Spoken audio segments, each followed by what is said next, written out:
Hey everybody, it's Sam. Today is October 4th, I think. Clock 8:36 p.m. Thursday, 10/4. October 4th, 2018. I'm doing my vlog for today. Today was a very good day, and I'll tell you why. It had started out as just a normal day. I had my nap, and then I had my other nap in the afternoon. And I was feeling the usual stuff I feel in my body of like all the heat and the energy trapped in my legs and everything else like that. So I didn't have a very relaxing nap. I got up and Betty and I have been continuing to talk about how to keep myself safe and, as myself when these ghosts are doing their thing. And so Betty had talked to Steve, who is her like mentor, and he's, they work together to help a bunch of people with this, spiritual, energetic, psychic stuff. And so, she said, well, we have come up with that the best way that we see right now is if you feel them coming into your energetic space or they take over, push really, really hard and push them out away from you until they back off. And she had never suggested anything that, I guess, aggressive, even though it's not mad, it's just really fighting back that we never quite talked about before. But none of the other stuff was really working. I mean, I would ignore them and they would still be doing their thing. And then, whatever. And of course, all the barriers. And like one of my friends was like, just create an energetic bubble around yourself and like plastic and it'll bounce right off. Well, no, I've created all sorts of barriers and they've smashed through them, burned them, melted them. They're very creative. So I knew that wasn't working, and the ignoring was working, but it seemed like there was, if it wasn't one thing, it was another, and it just kept happening in new and various traumatic ways. Just as Betty had said that, I lost time, or one could put it, I was taken over by them for 2 hours. And I had written Betty terrible things, like insulting her, saying she doesn't know what she's doing, everything that she's showing me is unhealthy, she should never talk to me again, all these horrible things, and I couldn't believe it because they've tried to contact her in the past, but this was like really bad. And I was like, you know what, here she is teaching me all this stuff about energy and working with Michael the angel and doing all these different things, and I try so hard and it's not obviously it's not working, it's getting worse. So I was just like at the end of my rope tonight. I was just like, you know what, in the past when they've done their thing and taken over, I guess, or been in my body and my mind, sort of sharing it, I guess, with me, and they've taken their turns in it. I felt kind of numb and, detached, but I wasn't, I wasn't so depressed. I wasn't, tortured by these things. And, I was thinking, well, maybe I just need to let them do their thing, And so I was thinking that. And then I wrote Betty. I'm like, I'm really, really, really sorry. Like, you don't deserve to be dealing with this. Like, nobody does. And then I had called her to say I was really sorry and left a message. And she actually called me back. And that was the thing that we weren't going to do, because the one time that I did call and speak with her back in January, they actually took over. One of them called actually first and took over with their other friends. And, then I was the last to talk, and I was just a complete mess, and it was horrible, So we didn't want to go through that. So that's why Betty had said, no, let's just, text. But by the end of all this, like, I really needed to hear her voice say whatever she wanted to say. I mean, she said she wasn't offended. She said I needed to keep going, but it's like, how can I keep going when this is just a complete, like, tornado in my mind and body? And how can I keep doing this unless I let them kind of share my body with me?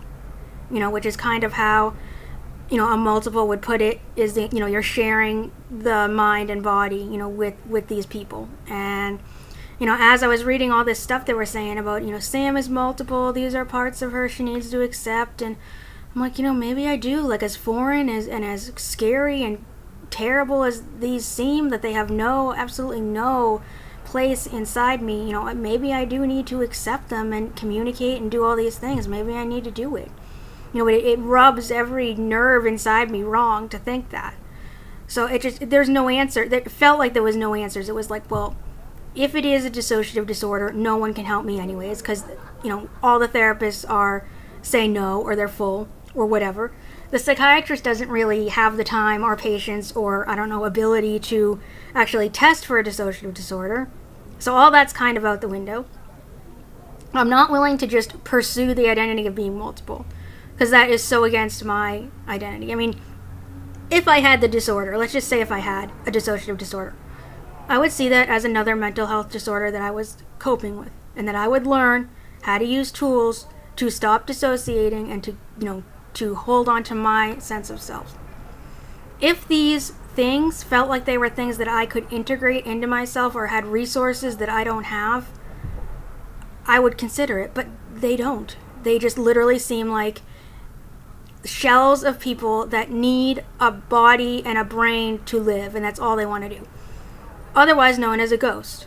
That's what a ghost is, a spirit that is stuck on Earth and thinks, a lot of times they think they're alive still, or they want to be alive, and so they take over the person's, mind and body and do whatever they would be doing if they were alive, or just being alive in the world and being validated as a person.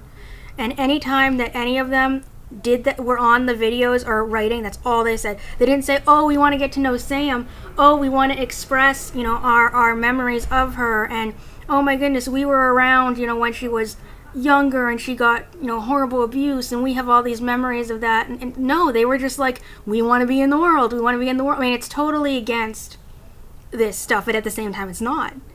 So that's a really complicated way to go down. And then with the ghost thing, it's like, well, for a while I wasn't sure, but then like so much was making sense that I'm like, okay, this has to be happening like for a reason, and it has to make some sense because it is making sense. Like this has to be something I need to pursue. But by tonight at like 7 at night or whatever, when they had totally torn apart Bety and basically said that I could never talk to her again and everything, I was like, okay, they are just totally like putting me against a wall, and maybe the best thing I need to do is just turn to them and accept them as much as I can. But when she said, I want you to, have your life, I'm not going to leave you, I just didn't know what to say. So we talked for a long time. And, of course, a few minutes into it, I had a panic attack, and she helped me through it. And, that only lasted a few minutes.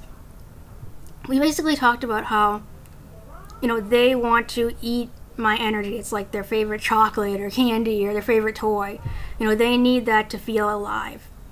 And, they will do anything to get that to happen, whether it's putting visions in my head of Bety being hurt, going after Bety personally, or Lisa, or Steve, or anyone that I value, and doing these things because they want me to be scared. Because when I'm scared, that's how they can get their food. You get them. It's like animals. How do you don't, a prey animal isn't going to be like fighting back, or if they are, they have to corner the animal so that it will stop fighting, and do whatever it needs to do to get to stop fighting, and then just kill it and eat it. That's basically what would happen. I mean, ghosts can't kill you, but basically have me in that position of, okay, I have to do what you say because you're going to cause so much trauma in my life, I have no choice. So I'm like held hostage. That's basically what they want me to be, is held hostage. And so we were talking about that, and then we were talking about how when they are around, to really push them out physically with my body even, and just imagine pushing them out of my stomach or my arms and legs or whatever. And we did a lot of work with my arms and legs because of all the tension and pressure and stuff that's in my arms and legs, and has been since the beginning. And she said, if you just imagine water, going through them and washing everything out. Or imagine like a ball of energy just like absorbing everything and coming out. And so we did a lot of talking about that. We did a lot of, her telling me things were okay and that there's no reason to be afraid. It's just energy that's stuck. And it's just energy when I have panic attack. It's not anything to be afraid of, even though it is scary, and she said that I am doing very well for someone that is just, not only just experiencing a haunting, but someone that's just opening up to their psychic abilities in the first place is very hard. Because that's another door for the ghosts to get into and, prey on, is my understanding of my psychic abilities, my, putting doubts in my head about it, making them seem so crazy and terrible that you would think this is a horrible thing, I need to medicate this, whatever. But, things like that where she's like, you won't be stupid enough to do something like that, like be like, oh my god, I need all this medication because I'm having a psychotic thing, because this person. And so Betty had noticed something, and she told me, she says, I want you to know that, it's one person, it's one spirit doing this. It's not 4 or 5 or 6. And it's a male spirit. Which was the biggest, thing for me, because I'm like, the only male that was in, all these months, well, 2. One was Buddy, and he was like this cool kid, teenager. He didn't really do much. But one was Malik, who was full of rage and just wanted to kill the whole world. And he kind of came into me the other night, and it was so scary because he has so much rage, and he did that thing with the butter knife in 2013, and then I was put in the hospital. You will be put in the hospital if you get that violent. But so, it's not even him. It's just this one, it's not even Malik. Like, all he's doing is acting out these different people to scare me and to confuse me and to confuse the mental health professionals. And he's lived in a place like this for so long that he knows, and he might even have, like, I'm thinking he might have skills himself on mental health, because he knows exactly how these professionals are going to act. If he chose he couldn't have chose a better disorder than dissociative identity disorder. It is the most, not hated, but it is the most difficult for clinicians to wrap their head around. Even now, where there's so much research into neuroscience and trauma and dissociation and so many different therapies, the majority of people still think that it doesn't exist. They want to blame it on some other disorders like personality or schizophrenia, which those are pretty heavy disorders to have, tagged onto you anyways. So that adds a whole level of confusion, and it takes someone like 7 years to get a proper diagnosis, and then all this stuff happens. And so, of course, when I was showing the symptoms of it and approaching it that way, of course I got that reaction of clinicians being like, I can't do anything, I'm sorry, I know it's frustrating. Or just, oh, just deal with it, whatever. It doesn't matter if she acts like this, whatever, as long as she's not hurting herself. So he knew what this dissociative disorder, would mean if I had it. That's why there were textbook symptoms, but no, I don't have the trauma history to match it. So he's just doing this to, like, totally bring everyone in my life around mental health into a complete spin about, well, I don't know what's going on, but you're too complicated, and you're too much of a drama queen, and everything else like that, to try to get people away from me and to isolate me from any kind of help at all. And that's why he is so nervous about Bety, because Bety had gave me a direct way to talk to, push him away. And then, like, 10 minutes later, probably, like, he came out and of course used the females and the child to just attack Bety on everything. So, that was just crazy, but it's just interesting for me to think that it is a male, because guys freak me out so bad. And probably that's why he hid himself under all these guises.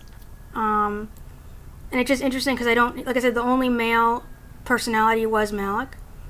So it's just interesting that, like, this is all done by, like, some guy. And I wonder if I'll ever see, like, the core vision of who he is. And then if we get to that point, if he will leave. But I don't want to find out. So we did a lot of work with just pushing the energy out of my body. And actually, it's embarrassing to say, but, like, with all this tension and stuff, my legs will automatically, like, push out. And even in my, my belly muscles will push out. And that's actually the kind of pushing she wants me to do, but it was happening automatically, actually. And I wasn't sure if that was something other people, dealt with, but it is in trauma therapy, especially like somatic experiencing. They do things about boundaries and yourself and, claiming your own space and, pushing away the difficult, emotions and trying to find some, solidity within your own physical space. So it just depends on how you look at it. I think a lot of healing is just everything under different words.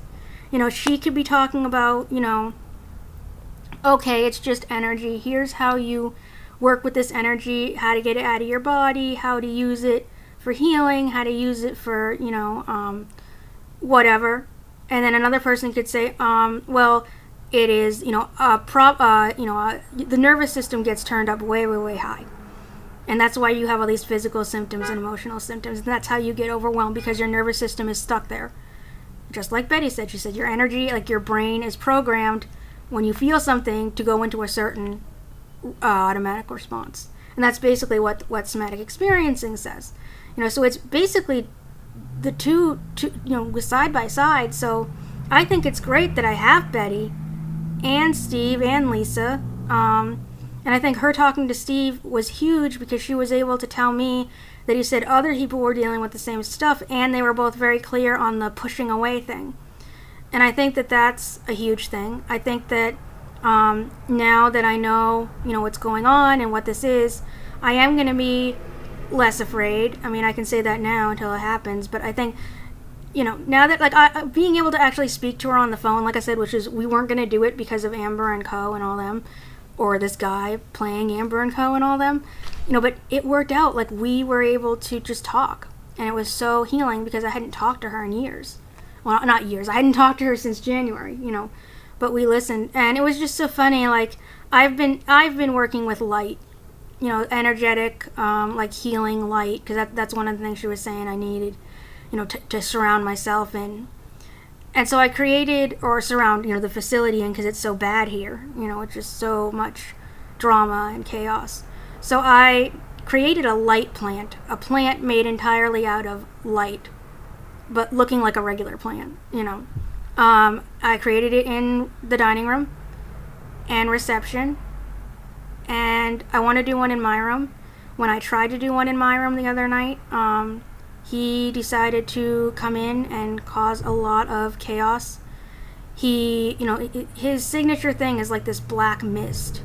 And I know it's this dark, horrible mist that comes down. It's like clouds blocking out the sun before a storm. It's just black. And, I knew that he was in there and that other people were in there. And, it was just, everything was just swirling. And I tried to throw the light at it and I couldn't. And I just got more and more scared, and then Bety and I talked, and she was telling me to do the similar tools, but then she says, well, how does this feel? How does it feel now? And I'm like, it feels better. What did you do? She's like, I can't tell you all my secrets, and we were like laughing. But I think what she probably did was, as a shaman, they go in and certainly as a doctor or as a therapist, you would go in and see how is this person doing physically, mentally, emotionally, whatever. They have tools to diagnose things. And the shaman can probably look in all those things, can check, the physical, emotional, everything to see what's going on. But then their whole core of what they're doing is the energetic stuff. So they can go in and see stuff about your soul, about your past lives, different things that have been going on with you that are on an energetic level that you're not going to remember, but that's still affecting you, and sort of what spiritual lessons do you need to learn, in your life to have the best life possible, things like that. And how is your soul doing, and what's going on, and they can go in and see the spirits and see the different things going on and what's good and what's not, and use their tools. And because when I was having the visions, I was talking to Bety, and I'm like, can you tune into the same vision that I'm tuned into? And she said yes. So she could go into the vision of this person doing their thing. And this time she must have done something, and I don't know what it was, but most of the time she says, I can go in there and see everything and what's going on, but I can't move anything or do anything, because it's like your lesson to learn how to take back your power and be yourself, like on the most basic level. And she says, unfortunately, if I were to move him out, another one might come back in, and it might be like years from now or whatever, but you would be back in the same place. And right now you're gaining confidence on, yourself, this psychic awakening, which I still have. I'm an intellectual person. I have a lot of questions, but I emotionally do believe in it. Obviously, I've gone through it so much. Everything has been the psychic on this stuff that I never would have gotten any validation for, on any of the mental health realm of it. So definitely the psychic thing has been the answer for me. I'm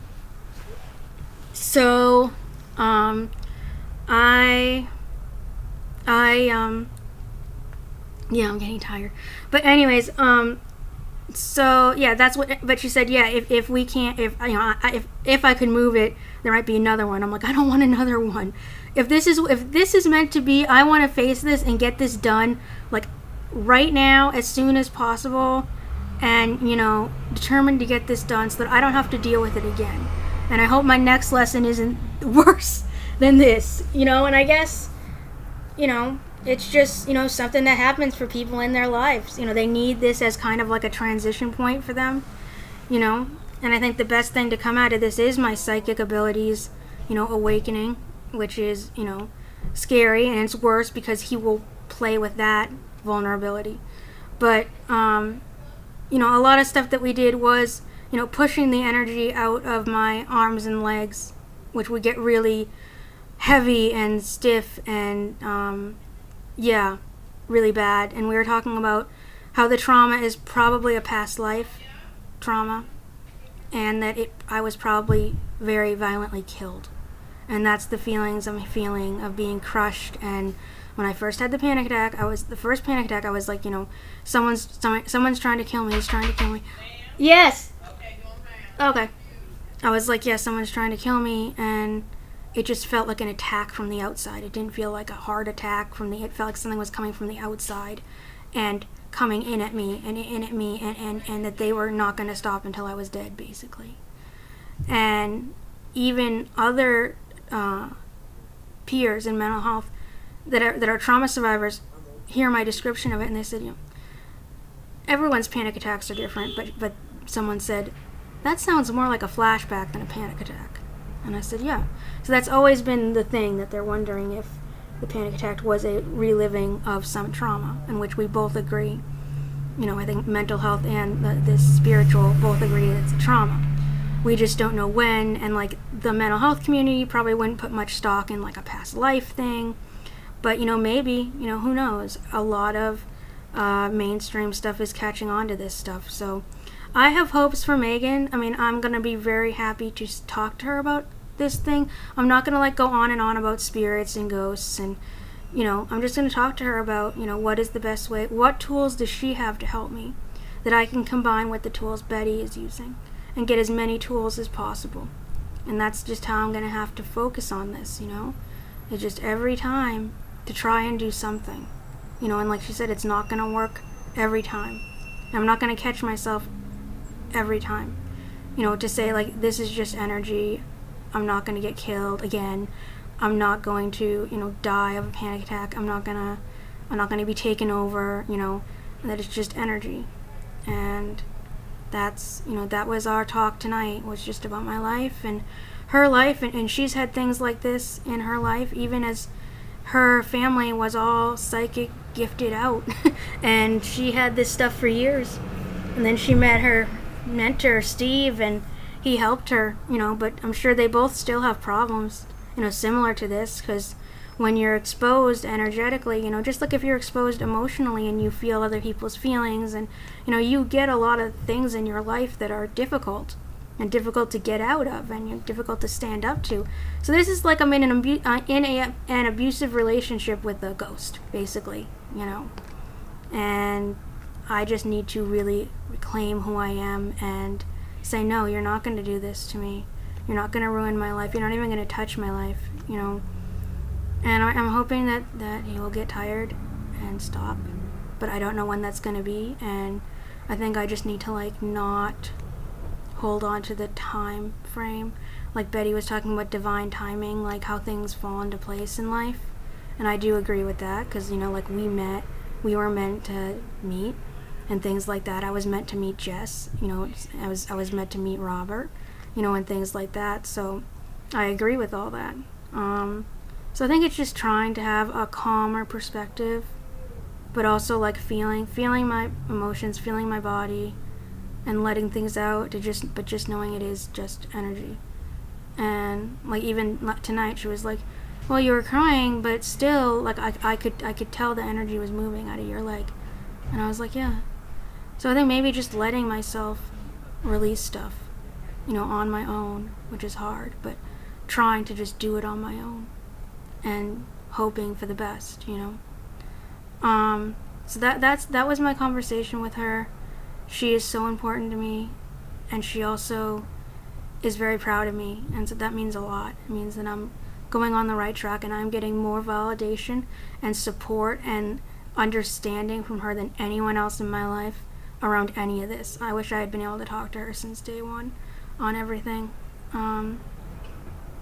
But hey, things happen for a reason, so I will, this is basically it. My videos get so long. I will talk to you later. So have a good night. Hope I gave you some food for thought. My movie. Webcam. Stop button.